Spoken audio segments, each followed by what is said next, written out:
Hello, good evening, and thank you for joining us at Valley Shalom. We're about 3 minutes before starting up, and I believe that it is just starting to broadcast through Facebook and to YouTube.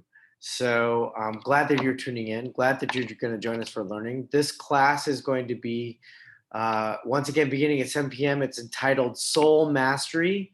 It is the subject of Mussar, and we are applying this traditional practice of ethical spiritual growth with modernity and how to apply these values which we need in every circumstance and situation we find ourselves. How do we apply Jewish values and traditional thinking and Jewish ideas, ancient and contemporary, to apply to our lives today, and hopefully help us navigate what currently are very turbulent waters, perhaps are very frustrating and difficult moments, but also moments of great inspiration and joy, and to be sure that we are really fully taking advantage of those moments. So that's what our class is about tonight. We'll go into that more once we begin.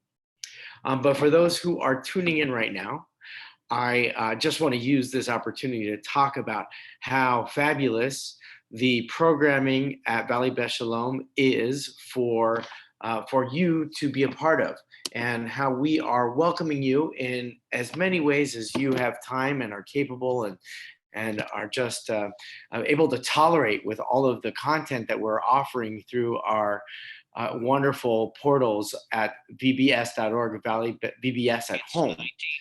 And the toleration is not because it's insufferable, but because there's just so many amazing things, from the great lectures and dialogues that our senior rabbi Ed Feinstein has been promoting with some of the leading scholars in the Jewish world today, and some of the local great leaders of the Jewish community, even national leaders of the Jewish community. As well as Rabbi Farkas, who's been gathering our community together with these shmooze gatherings on Sunday morning and welcoming great music. So we're pleased to have some of the most talented and up-and-coming musical inspiration being brought to our community. It's also a wonderful place where there's daily worship. And while the Zoom space is less than ideal, I think Jewish prayer, at least for millennia, has relied upon the presence of people. We have this bold idea that you need 10 people to create what we call a minyan, and we need 10 people in order for us to pray completely together. So how we do that in our virtual and isolated spaces is definitely an adventure. And even more than an adventure, it's been a wonderful opportunity to reveal and discover new friends, and friends that have been steadfast and regularly committed to what we do in our Valley Beth Shalom family. And we invite you to participate in those. So daily worship, we have great learning. We also have been doing some significant work to help the community in every way possible. So we have all kinds of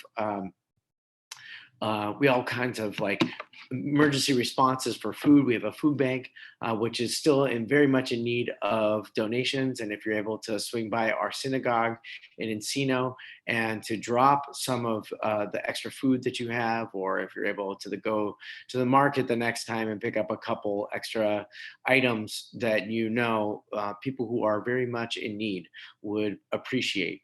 We would appreciate being able to distribute that to them, as well as the very comprehensive expression of care that our community is extending to each other and also beyond. So we're making sure that we're calling each other and talking to each other, and we're also making sure that the community around us, those in Encino and in the greater Los Angeles area, feel our care and love. And we just hope that you come and find your place amongst all of this. We know that for sure we're going to be continuing to do this for at least the short term, definitely for a couple more weeks. We'll see what happens in the middle of May. And regardless, this opportunity for us to meet each other in this space, especially our Valley Beth Shalom friends who can't make yet another night to get up in the car, leave the family, go home, and uh, and then come out and learn with us, or be a part of our leadership, or whatever the great things that we do in our community. We appreciate that tonight, now that you're home in the comfort of your home, you can be with us, right here with us, learning with us. And we're grateful that you're here. So I am going to be able to see everybody's comments, and I'm very happy to see so many great friends of the Valley Beth Shalom community, including my childhood rabbi who's watching, and I'm so very happy that you're here, Rabbi Wayne Dosick, as well as some other great friends, and I'm glad that you're here. If through our learning, and I'll stop and offer comments. If you have comments or questions about any of the text that we're studying, or there's anything that isn't necessarily clear with the learning that I've been presenting, don't hesitate to type that into the chat, and at an appropriate moment, I'll make sure to turn over to the chat and make sure that we respond. And that's a great way for us to participate. Tonight we titled this subject of the series of the class, which is called Soul Mastery, about what matters, what really matters. And really, it's not only about what really matters, but also what doesn't matter. And I know that there are lots of popular books. There's that great book, Don't Sweat the Small Stuff, and it's all small stuff kind of thinking. And it's great to bring those ideas into the realm of Jewish text and tradition, because we're going to be exploring tonight some of the texts that not only deal with how do we distinguish between the things that matter and the things that are perhaps less significant, and really try to understand what feels important, may have some level of importance, but its priority or order of importance isn't necessarily needed at that moment. And then there are some things that maybe we're not paying enough attention to that really do demand our attention. Things that really do matter, but because we're overcome or we're flustered about the priorities that we have in front of us, which are maybe inconsequential and small matters themselves, prevent us from really handling the things that matter. And how do we navigate that and make sure that we're able to make space for the things that do really matter? But as I was thinking about it, to teach one class on what really matters is kind of arrogant. And if you were hoping that I was going to provide for you, and that you were going to be able to glean what really matters in the world from one class, then perhaps we'll be a little disappointed. So I'm going to ease you with the disappointment. And I want to encourage you to look at what this subject is really about. And it really is about so many of the other subjects that we find in the Jewish tradition that touch on our human experience and our sense of identity, our historical and cultural identity, but also our human existence and experience. Those are things that Judaism has much to say about. And if you really want to know what matters, it's probably good if you were in a class for about 20 years. And it sounds a little tongue-in-cheek, and hopefully you're chuckling with that, because it's impossible to be in one single class for 20 years. But then you step back and you realize that life as your classroom has been an incredible journey of decades, perhaps several decades at this point in your lifetime. Or maybe you're just beginning in the journey of self-discovery, and you're just early in the first few years of trying to understand and discover what really matters. So tonight is not the answer of all the questions about what really matters, but it's one step. And it's one step that comes through the Mussar tradition. And it really does build on some of the things that we've been studying in this course before. So for those who've been learning with me, you know that the first two sessions we studied were order, or seder, and pre-shoot, or separation. And we thought that, at least for the time and the circumstances, that these two subjects were very timely and appropriate. The idea that we needed to put our lives in order, because we've now experienced a transformation, a revolutionary experience of what it means to organize our lives, organize our day, organize our relationships. There's that dimension of it. Then there's also the organization of our emotional sense, the organization of our mental capacity, and to be mindful about how we think about the things that are important, and how do we distinguish those levels of importance. That's what we've been discussing. And also in that separation, it was how do we like distinguish ourselves We had a really great example from one of the students in a class, just to sort of give you a sense of that, of how do you, at the same time, become a compassionate person with maybe somebody who's ill or in need of your care. But then when it comes time to share very difficult news that is that demands that it's not told with the caring sensitivity that they're used to, how do you do it in such a way that they may not be hearing the words with as much love as you've been able to share with them before, but that they know that the words that are given, or the separation and distinction of the role, the relationship, in this case, the doctor and the patient, is one that is necessary so that true healing and true benefit can be achieved. And tonight, we're going to be picking up on the subject of what is called menuchat hanefesh. So let's say that again, menuchat hanefesh. And menuchat hanefesh means literally the calming of the soul. And we've titled it, at least with my teacher, Rabbi Ari Stone, he titles this equanimity. Tonight, what I would like to do is we'll spend some time going through this concept. We'll be studying from the text, which we've studied before, Menachem Mendel Leffen of Satanov. We'll study his definition of what Menuchat HaNefesh is. We'll do a little bit of learning from Rabbi Ari Stone.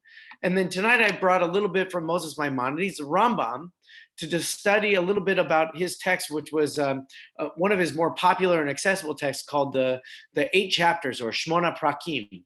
And in the Shmona Prakim, he deals with the qualities of ethics and the qualities of the soul. And what we're going to be learning through all of these texts, through Menuchat HaNefesh, through the calming of the soul, is first that we pay attention to this thing that we do have within us called the soul. Okay? We might locate it sometimes in our intellect. We might locate it sometimes in our emotional experience. But soul is something that is transcendent from just merely cerebral experience and emotive experience. Sometimes it's a confluence of the two, and sometimes it's the wonderful, incomparable, inexplicable wonder at the experience of living. And that soul presence that exists within us, which we felt maybe nature has kind of clobbered us over the head with some beautiful sunset, or maybe we've been in awe when we've experienced the birth of a new child, or maybe when love has been so unbelievably overwhelming we couldn't even describe it in words. It was just so complete. Whatever those experiences, when we know that there's something so much more than we can think about and even than we can feel, those are our souls. And the challenge of the text today, and the challenge of the course, is how do you calm yourself so that you can feel more of those soul moments in your life? So let's take a look at the text. That's where we're going. And we'll study. I hope I'm going to do this right. Let's watch out. Let's see. No, that's oh, here we go. Ready? Good. Okay. Menuchat HaNefesh, equanimity, or what really matters. Okay.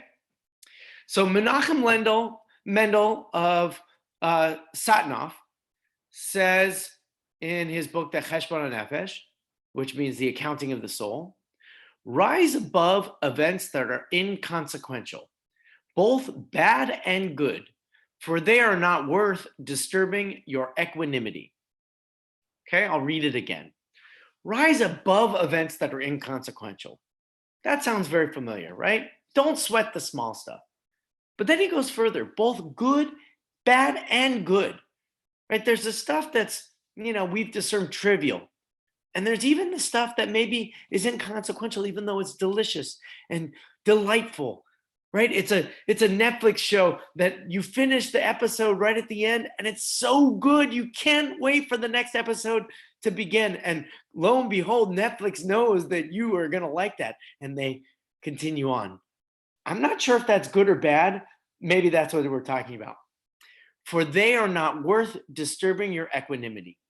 In other words, these inconsequential moments have this capacity, both bad and good, to derail your sensibility, to take you away from your focus of perhaps what your true purpose is, or perhaps what your true responsibilities are, or to make sure that your priorities and your focus are in line with what your intended goal is, or your objectives that you need to accomplish are laid out before you.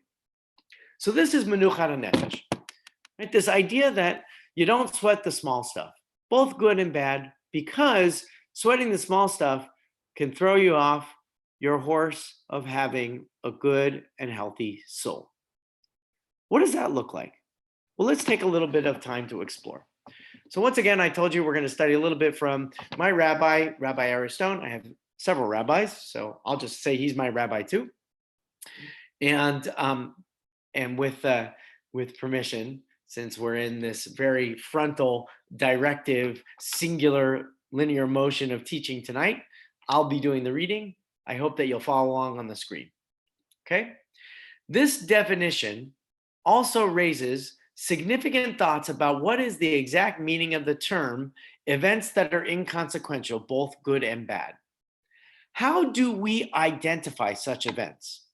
There are certainly practical ways in which certain kinds of events are categorized and prioritized based on the midah, or the quality of seder, right? We put our things in order, and some things are more important and some things are less important. And think for me, the same image, there's that wonderful college professor that has the jar and puts in the big rocks and asks if it's full, and puts the smaller rocks and asks if it's full, and puts the sand in and asks if it's full, and then puts the water in and asks if it's full before placing the top on the jar. And just when you thought that there wasn't any more space, there was more space to be made. That's what Seder does for you. And the question is, when you're studying this category of equanimity of your soul, equanimity, you can objectively determine the things that are more important. What are your big rocks and what are your small rocks? But the definition of good or bad or even inconsequential is relative, right? You can't have good without bad. You can't have consequential without consequential. I do this with my children all the time. When I tell my children at the end of a day, we're gathering together, sometimes days I don't get to see them until later on in the evening, and I say, okay, tell me your highs and lows, right? In other words, there can't be a high without a low, and there can't be lows without a high. And that's even on a really tough day when it doesn't feel like anything is working right. There's always something that can be high, because low is a relative term. And I'm sure that even in the darkest of days that we experience, maybe even some of those days that we've been experiencing in our recent quarantine, self-isolation, corona apocalypse, is this idea that it's hard to find the good. But if good is relative and bad is relative and inconsequential is relative, well, then it throws into question what the rabbi is saying. Rise above all of those things that are, I think, are relative.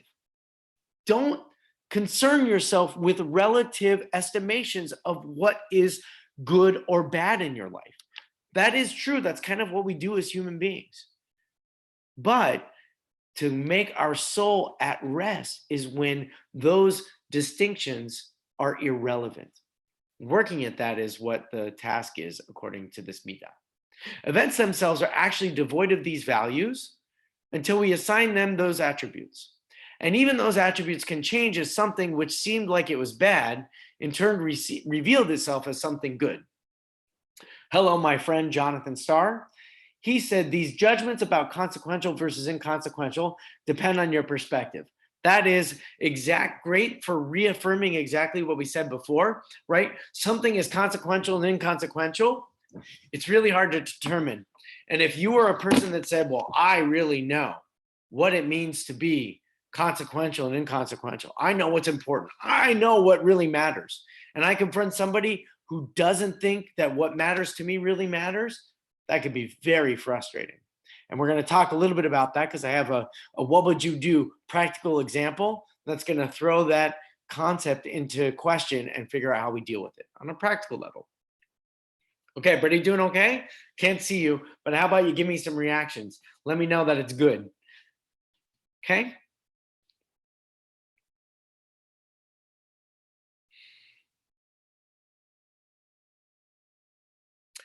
Menuchat hanefesh, I pause, so there'll be a delay once you get it. Menuchat hanefesh, says Rabbi Aristone, requires preparation before the event occurs. What a great statement. If you're going to have equanimity. It's got to be something that you prepare for.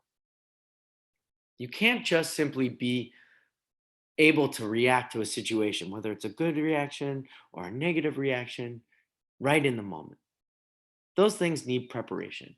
And you know you're your best self when you have the right kind of emotional this category or the emotional balance that you need to respond to whatever situation that you have in any given moment.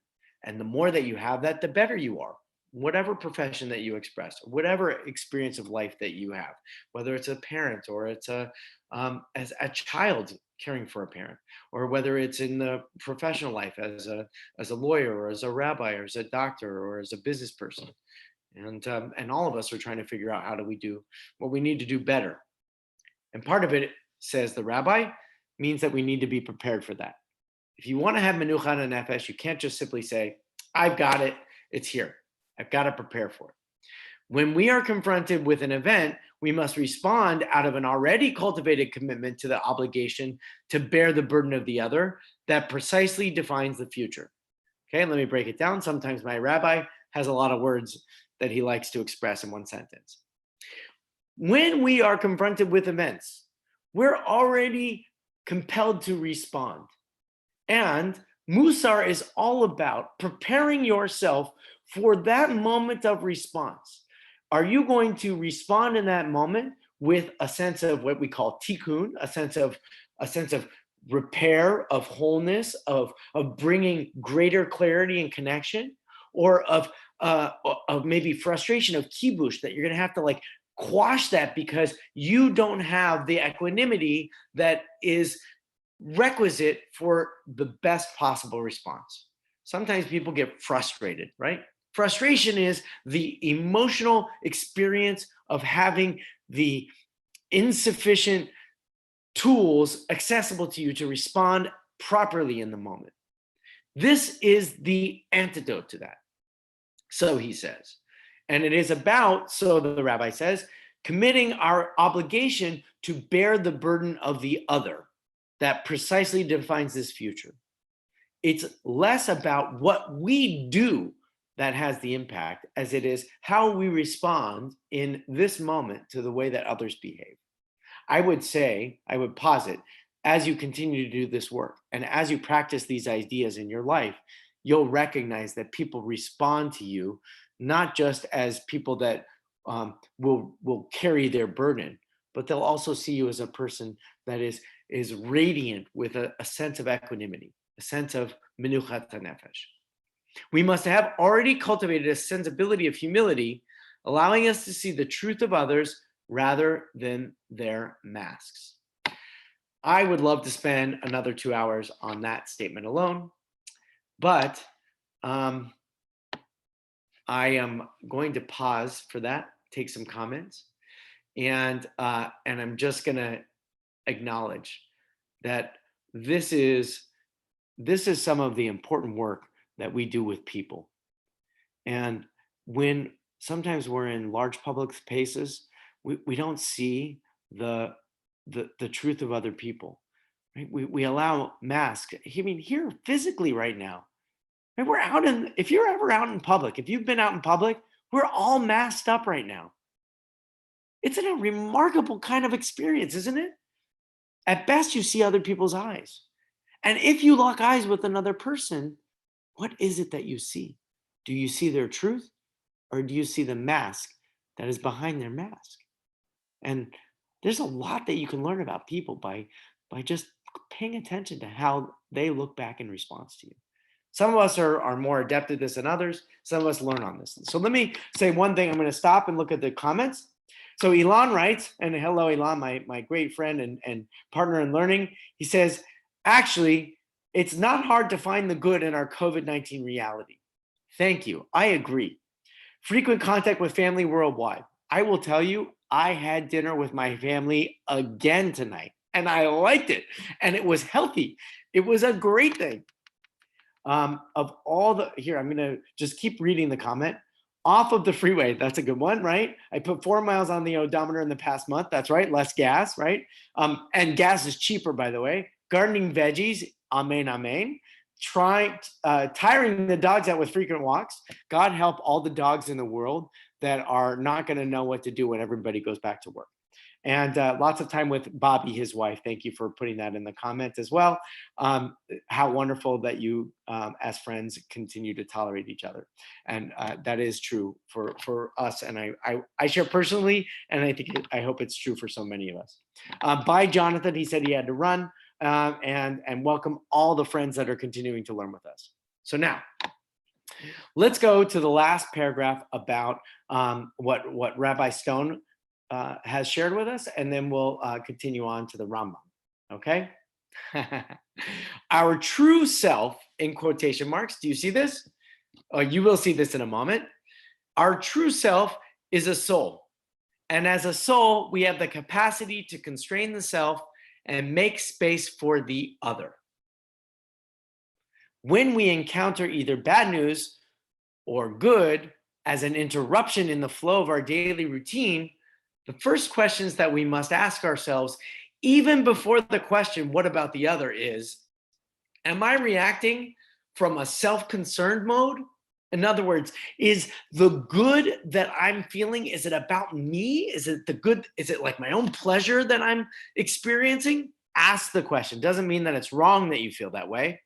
Or, conversely, right? If you're reacting, your first reaction when somebody says, you can't go out to your mailbox without a mask, and you get all defiant and you get frustrated. So you have to ask, are you reacting from a self-concerned mode in that moment? And it doesn't mean that, you aren't, and that's wrong. But if you acknowledge that, it will help you get to the next question. Is it on behalf of my true self or on behalf of one of my masks? Last question, am I reacting in such a way as to impede my soul in favor of myself, or vice versa? Wow. Soul work is not easy. I think that this is not something new in your life experience. Maybe you heard it from your parents as a child growing up, or maybe you've been reading it in your own explorations as an adult about trying to pursue a life of meaning. Maybe you've heard it from one of those constantly scrolling texts that come on your Facebook live feed, or maybe come through some advertisement that you were flipping through in a magazine, to talk about being true to yourself. And what does that mean to be true to yourself? And what does it mean to be true to the masks that you identify as yourself, but they are as masks? There's some good psychological work that can go with that. Let's put a pause in it. Let me make sure we've got any other comments. So far, so good. And let's go to the next page. Now, what we have here is a book called Shmona Prakim.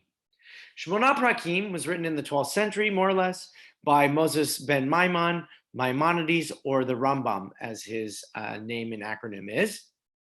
And certainly he is one of the most erudite, intellectual, one of the most prolific rabbis in Jewish history.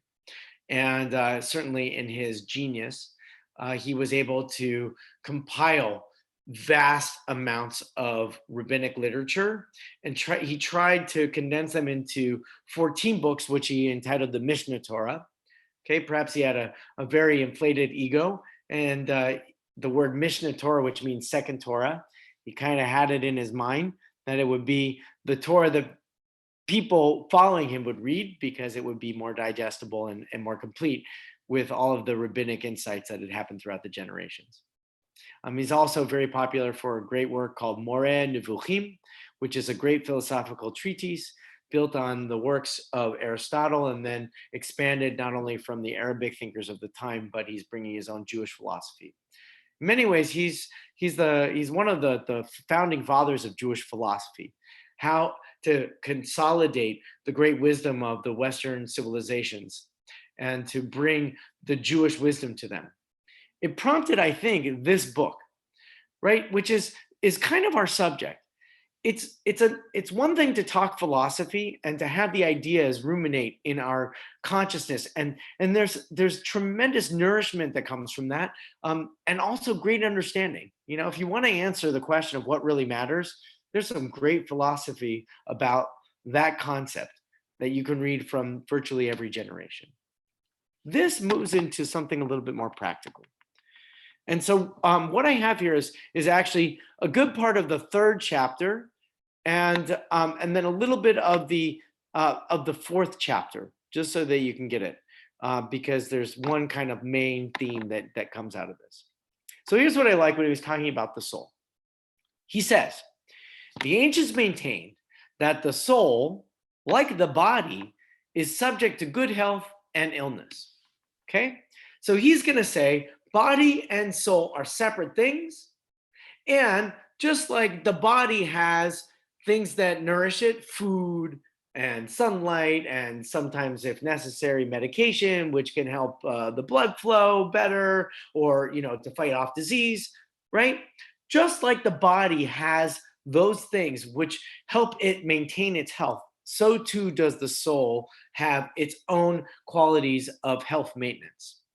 The soul's healthful state is due to its condition and that of its faculties, by which it constantly does what is right and performs what is proper, while the illness of the soul is occasioned by its condition and that of its faculties, which results in its constantly doing wrong and performing actions that are improper. So he's created like two opposites here, right? That good soul is doing good all the time, and bad soul is doing bad all the time. Oh, if the world was so easy, right? Because if we only knew what was good, then we would just do the good, right? And if we knew only what the bad was, well, then we would avoid doing the bad, right? Somehow, human experience isn't so easily compartmentalized. It is, as we discussed with Rabbi Menachem Mendel Levin of Satnov, a relative experience. So he continues, this is the Rambam. The science of medicine investigates the health of the body. Now, just as those who are physically ill imagine that on account of their vitiated tastes, the sweet is bitter and the bitter is sweet, and likewise fancy the wholesome to be unwholesome, and just as their desire grows stronger and their enjoyment increases in such things as dust, coal, very acidic and sour foods, and the like which the healthy loathe and refuse, as they are not only beneficial even to the healthy, but possibly harmful to those whose souls are ill, that is the wicked and the morally perverted. Whoa, that was a mouthful. So basically he says, right, people who experience goodness, right, when you taste sweet, it's sweet. And when you taste bitter, it's bitter. But what happens if the things get crossed? If the wires are crossed and what's sweet becomes bitter and what's bitter becomes sweet, and you pursue that and you call the sweet that is bitter sweet, and you call the sweet that is bitter bitter, or whatever crossed over it, that could be easily confused. And the morally perverted person, perversion is the inability to distinguish between the two. That's the illness of the soul. Imagine that the bad is good and that the good is bad, he concludes. The wicked man, moreover, continually longs for excesses which are really pernicious, but which on account of the illness of his soul, he considers to be good. Likewise, just as when people unacquainted with the science of medicine realize that they are sick and consult a physician who tells them what they must do, forbidding them to partake of that which they imagine beneficial and prescribing for them things which are unpleasant and bitter in order that their bodies may become healthy and that they may again choose the good and spurn the bad, so those whose souls become ill should consult the sages, the moral physicians, who will advise them against the indulging in those evils which they, the morally ill, think are good, so that they may be healed by that art, of which I speak in the next chapter, and through which the moral qualities are restored to their normal condition. Let's take that Netflix example again.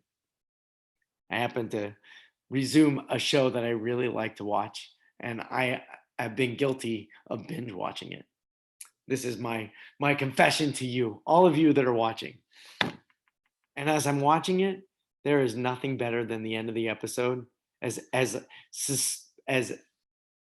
sustained in suspense as I am about what's going to happen next in the story, I'm immediately gratified by the bar that says the next episode's coming up and what seems to be an eternity, but is really only the matter of 2 seconds.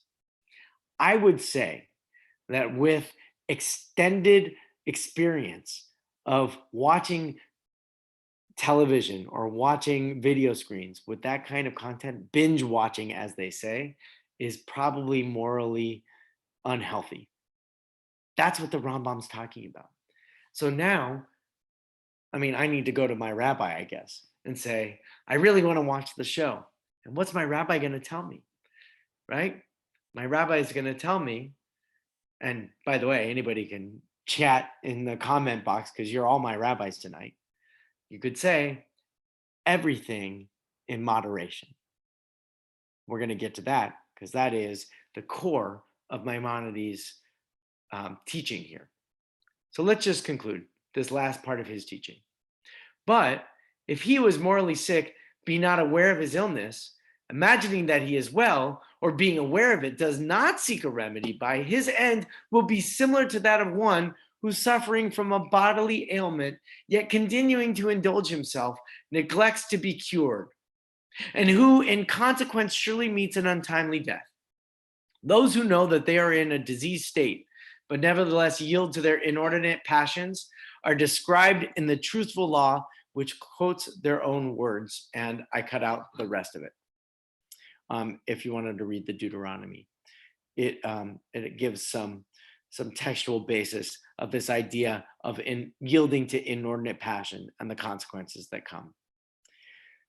The idea that we have masks, right? Not only physical masks, but there are masks that we show to different spheres of relationships. Okay, the most ideal is that when we take off our masks, the people that are closest and most intimate with us see the truest part of ourselves, our true selves, our souls. But that's even sometimes difficult. Sometimes it's a consequence of the circumstances that we find ourselves in. And sometimes it's something of our own doing. This last paragraph is about that. This last paragraph is saying, maybe there are some things that you can do differently. Maybe there are some things that if you were to pay a little bit more closer attention to, learn how to cope with differently, or as Rabbi Stone taught, prepare for the reactions that are yet to come. If you can be prepared and embody a quality of what we've termed menuchat hanefesh, of calming of the soul, equanimity, that quality and that virtue is something that will not only help you show your true self to those who are most intimate and close to you, but you'll have enough confidence to show that truth self in as many spheres of influence in the world that you can. That to me seems like a really good goal to aspire toward. So let me give you the last piece of the Rambam. It's a great book, and I think actually, as I was studying it today in preparation for the class, it would be a great class to learn. What a wonderful class to pick up Shmona Prakim, because it's not very common knowledge. It's very popular and accessible. It's not a very difficult book, but he really is trying to parse out, as you see in this last chapter, he is from a very rational perspective trying to define the soul. Right? He's a rationalist, which means that he's using his mental faculties to try and compartmentalize things that seem to be beyond explanation. And he is going to be very ambitious in his attempt to try and understand God, that thing which is beyond comprehension, in the Guide to the Perplexed. But here we're just dealing with the soul, which I think is a really great start. If you want to understand God, start with your own soul. So here's he concludes. From all that we have stated in this chapter, it is evident that it is man's duty to aim at performing acts that observe the proper mean, and do not desist from them by going to one extreme or the other, except for the restoration of the soul's health by having recourse to the opposite of that from which the soul is suffering. So that is called the golden mean. We have in the Jewish tradition the golden rule, right? Love your neighbor as yourself. But the golden mean is also a very popular and well-practiced concept that emerges out of Jewish thinking and practice. And it is in particularly elevated from what the Rambam, Moses Maimonides, has taught here, right? The proper mean. Don't deviate on one extreme or the other. Don't think that you have to pursue all good, only good, and nothing bad. The reality is that you can't do that. And even if you feel like you have perfected that path, your very arrogance in thinking that you were able to do that has prevented you from ultimately achieving that extreme. Similarly, the opposite. The reality is sometimes we think that we're in the dumps and there's things that we have done that aren't reflections of our best selves. And we perseverate. We dwell on that end of the spectrum, that extreme that says we're all bad. And it's important that on both the all bad, that also has its own arrogance and its own selfishness. Okay. Could really be that, like, a human being is doing bad things. But while I'm not an expert in this, I imagine that somebody who's doing really bad things doesn't necessarily weigh these things out, because that's what conscience does. And what we're trying to say, as I'm showing these two hands balancing back and forth, is menucha nefesh is trying to create equanimity between the two, not too much of one or the other, and trying to develop that, focus on that, be mindful of that, be able to bring that into the world, respond to the world with that. That is a very, very important quality to achieve. So I have another comment. Elan, thank you for being so talkative and contributive tonight. Community and close relations are individuals' touchstone to help center on what is important and good. And conversely, what is neither, maybe not something that the individuals can do, especially as the Rambam points out, but someone who comes to see good as bad and vice versa. Alone at home for most of us is a risk factor. Right? I mean, like that's a wonderful point. So is reliance on echo chamber sources that do not challenge us, right? Like, be very careful which medical expertise you listen to in the world, right? Let alone political expertise.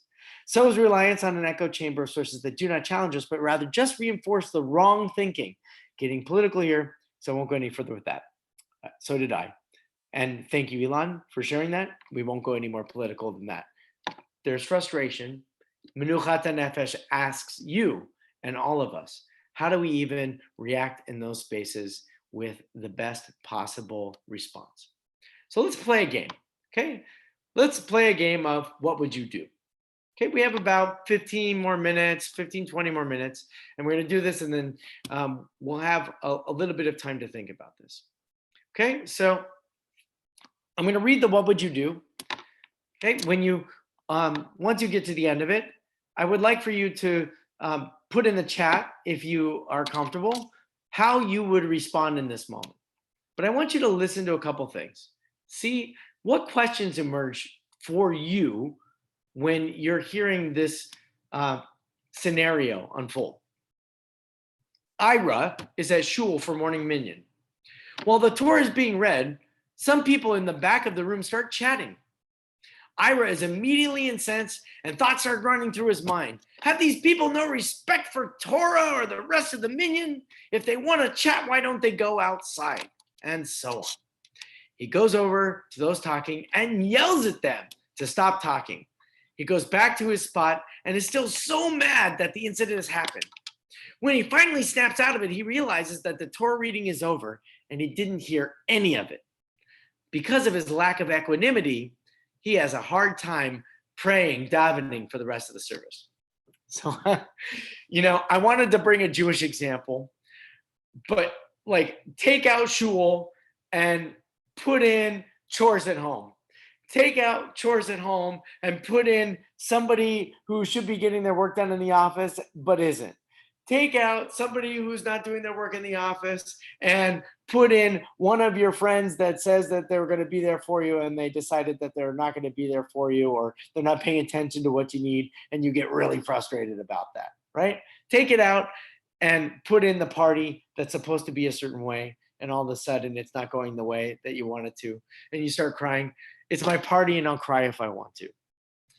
Many, many pages of beautiful lyrics and poetry have been inked about this very same incident. So my question is, what would you do? How would you respond to Ira? How would you help Ira get through this moment? Ira realized that he missed the prayers and the Torah. That was important to him. It was so important to him that when there was a distraction, he felt the need to get up and go tell the other people. And he didn't just tell them, he yelled at them. He didn't tell the other people to stop, he yelled at them to stop. So now you have this wonderful chance to respond to Ira based on everything that we've been studying. So just think about it for a moment. I see somebody starting to write in, right? Rebecca, thank you for contributing. This is not a scenario taken out of thin air. I have a very good idea that, a thought that there is one or many of these people in every synagogue, in every church, in every religious institution that exists on the planet. There is this personality that exists. So you could say, great, thank you for contributing. I'm just getting the comments back in, right? You say, ask the person nicely before services, right? So like day one, they're chatting. Day two, you're concerned that they're gonna chat. And so you go up to them and you express to them, last time you were talking and it was a little disruptive for me, would you please not chat during the Torah service? Or if you have to chat, why don't you go outside and talk to each other, because I'm really trying to focus on my prayer and I need a silence here. That sounds lovely, right? And imagine Ira, the Ira in your world, who all of a sudden changes his wonderful behavior and becomes just the sweetest, gentlest, most compassionate person. Probably not likely for Ira, but highly likely for you. Right? Because if you've ever felt that frustration, and like I said, take it out of the religious environment and think about any other moment that you can think about. And any other time that you felt like things were not good, things were bad. How did you react when things were bad? And I would say, and we could do this, there's an element of meditation to this, but do it the other way, right? Things are good. How do you say, how do you make sure that your reaction to it is the right reaction that you want to have, and it's not overly abundant, and sometimes I think we get excited and we just forget about the other people in the room because we're so happy, but sometimes other people are also experiencing what we're experiencing, and we're just not experiencing in the same way. There's a way for us to be compassionate about that. That is menuchat hanefesh. Okay, so what I want you to do, we're going to read a second scenario. It's another what would you do? It's a different variation on it. It's another kind of challenge with some more elements to it. But before we do that, what I'd like for you to do is I'd like for you to sit up straight. If your legs are crossed, uncross them. If you're comfortable, put your hands on your thighs or by your knees. Take a deep breath in. If you can, through your nose, and out through your mouth.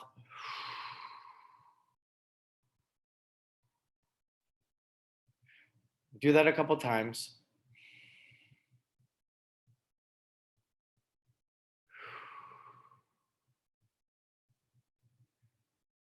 And as you're doing that, slowly feeling your body relax, just want to think with you. I want you to think on your own first and then think with you. Think about a moment in recent days when something went wrong and something was bad. We've just spent 45 minutes discussing that bad is relative. It doesn't really matter what anybody else thinks is bad. It was a question of whether you had an experience in the past couple of days, and it wasn't the past couple of days because life has been great for you than the past couple of weeks. And if life has been so amazing for you in the past couple of weeks, than the past couple months. I think you get the idea. And as you continue to breathe deeply and you're thinking about that bad moment, take a look. Take a look at yourself. Take a look at the action. Think about it 3 times. How did you feel? What was your reaction? What would you have done differently?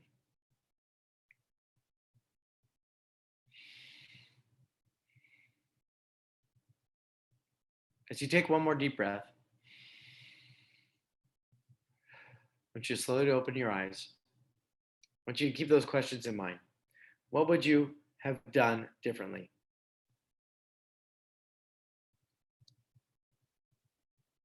Let's read about Ira, and then we'll continue with ourselves. Ira is at shul for the morning minyan. While the Torah is being read, some people in the back of the room start chatting. Sounds familiar. Ira is immediately incensed, and thought starts running through his mind. Have these people no respect for the Torah or for the rest of the minyan? If they want to chat, why don't they go outside? And so on. When he finally snaps out of it, he realizes that the Torah reading is over and he didn't hear any of it. He immediately sees the irony of the situation, how in his loss of equanimity, he actually joined those who are not paying attention to the Torah. Let me stop right there before we get to the positive about what to do next. If you were thinking how you would have done the moment differently by just keeping your mouth shut, that's not necessarily the best possible response. In other words, when things don't go our way, when things are out of balance, when things feel bad to us, the response doesn't have to be just smack your lips shut, keep them quiet, and don't say anything, it'll go away. Because look at what happened. Here's an example of somebody, he was so busy and committed to try and figure out how did he calm himself from all of that frustration that he realized that he missed the whole thing. So now, let's continue. Ira decides to work on this midah, this quality, this virtue.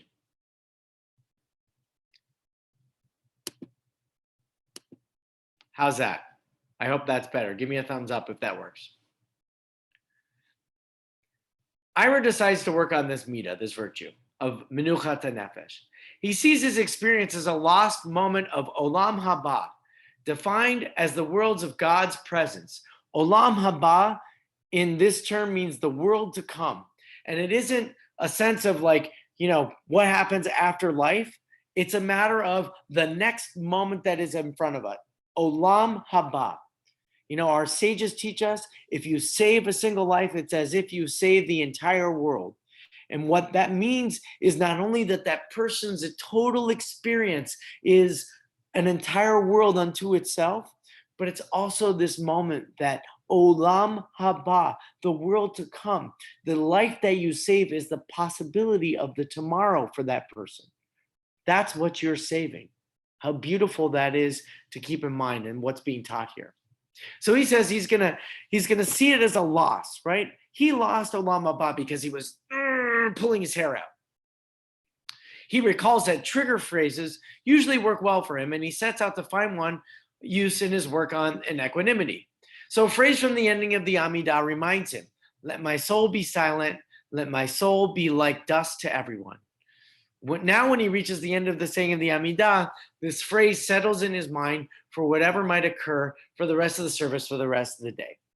This was a very Jewish example, right? This is a very direct example of what happens to a person in prayer practices, but I think that you can see the applicative value in any circumstance in your life, right? If the challenge is at home, that if you're a parent of young children, if you are getting frustrated and you want to stop the way that your children are just being children and being disruptive in the way that they're being disruptive, your reaction or even you keeping quiet while they're acting and you just being upset about it is causing you harm and preventing your olam haba. You're only living in the world as it is or as it was. That's causing you more harm than it would be if you were to find the way to be a silent soul, a soul that practices equanimity, a way that you can express to your children, if that situation is the resonant one with you, of how to make sure that your child understands that what's happening in the moment is causing you some distress. and that you really do need to see them behave differently so that you can really be focused on what's important to you, what really matters to you, what really matters to you, not just your patience, not just your sense of quiet and peace, although those are really important. But why do you need peace and quiet, and why do you need patience? Because they help you be your best self. Those are the things that make you your best self. And if you can't access those in the time or in the place that you need them, whether it's in a prayer space or it's in the workspace or it's in the relational space or it's with your children and they're just filling your house with all kinds of disruptive noise in your space, whatever it is, Menuchat HaNefesh is about the thinking of your reaction before you react so that your reaction is really coming from your best self. Easier said than done, I recognize it. But it is something that with a little bit of practice and a little bit of sharing and understanding that it's not so easy to accomplish at any given time, to give yourself permission that if you didn't get it right, that doesn't mean you shouldn't try again, right? If you didn't get it right once, then you say to yourself, I'm not a patient person. Who wants to live their lives to say, I'm not a patient person? Maybe some people think that they do, but that's the mask that they wear. The people who really understand their truest self know that these qualities of connection, that's what life is all about. So I want to conclude with reading the 23rd Psalm. Typically, we read this Psalm when we're at the memorial park or we're at the gravesite. It's a time that we read these words to provide with us some comfort when we are about to perform a very, very difficult act of letting go of a loved one or of paying our respects to someone that we care about. And I want to read it because it has the sense, the first part about Menuchat HaNefesh, like the sense that like the calming of one's soul is what it means to feel the presence of God with you. You feel the presence of God when your soul is calm. You can't feel the presence of God when your soul is agitated. So let us read the Psalm. The Lord is my shepherd, I lack nothing. He makes me lie down in green pastures. He leads me to water in places of repose. He renews my life. He guides me in the right paths as befits his name. Please do not be hung up on the gender. Though I walk through a valley of deepest darkness, I fear no harm, for you are with me. Your rod and your staff, they comfort me. You spread a table for me in full view of my enemies. You anoint my head with oil. My drink is abundant. Only goodness and steadfast love shall pursue me all the days of my life, and I shall dwell in the house of the Lord for many long years. It's a pretty accurate translation. Just notice one thing, right? God is with me, and when God is guiding me, there's nothing that I don't need. There's nothing that I need. Right? First, it's a description of who God is, and then that God becomes personal. That's the transition that Menuchat Nefesh promises when we practice it. It turns the he or the she or the they, the other, into the you. And it turns the connection between us into the we. I no longer become I, and he no longer becomes he. You become you. And when I become I, my truest I, we become one together. That's what this psalm says, and that's why it's so important to read it at a time of loss. And that's why it's really important to read it when we're studying a text just like this, right?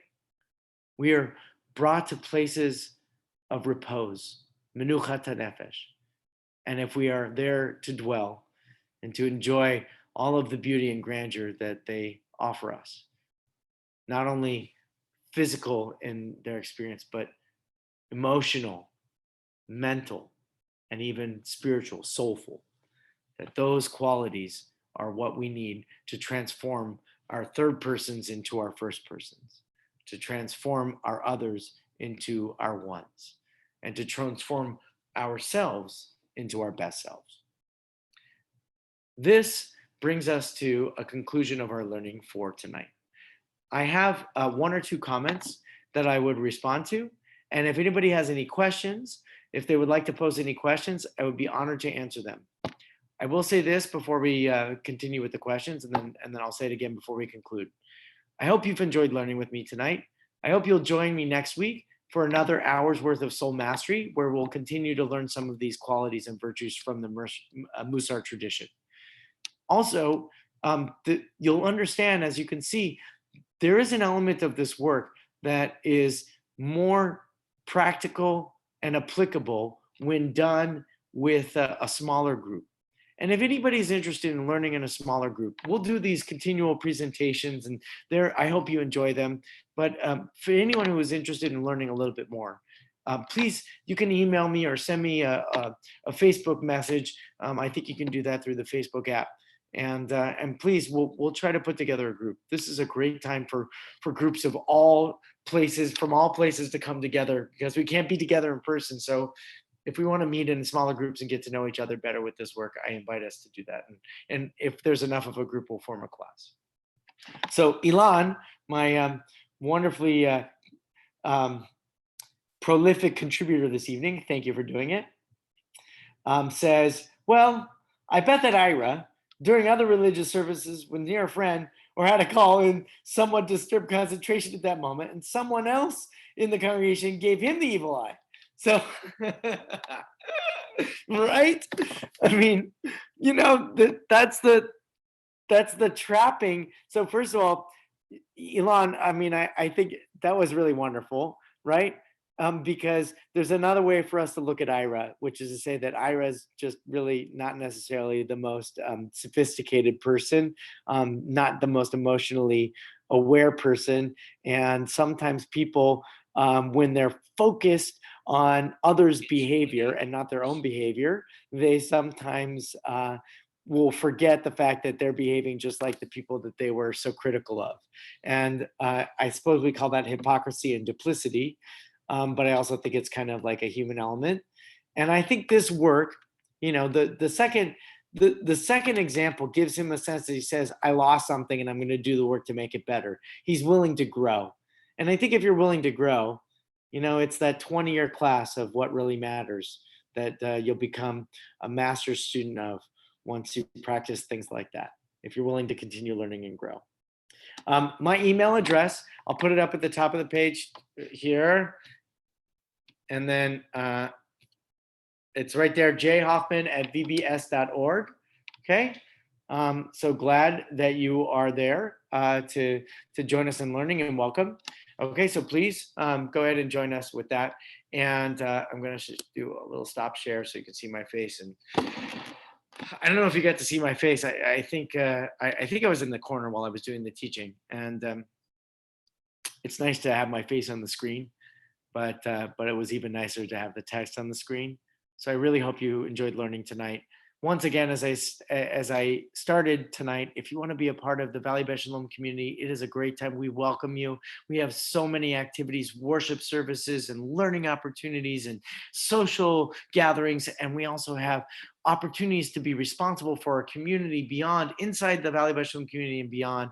Please take a look at them. Please take advantage of what the Valley Beth Shalom community has to offer. Our doors are wide open, if not in reality, then at least virtually. So please welcome, come on in, and we look forward to learning with you.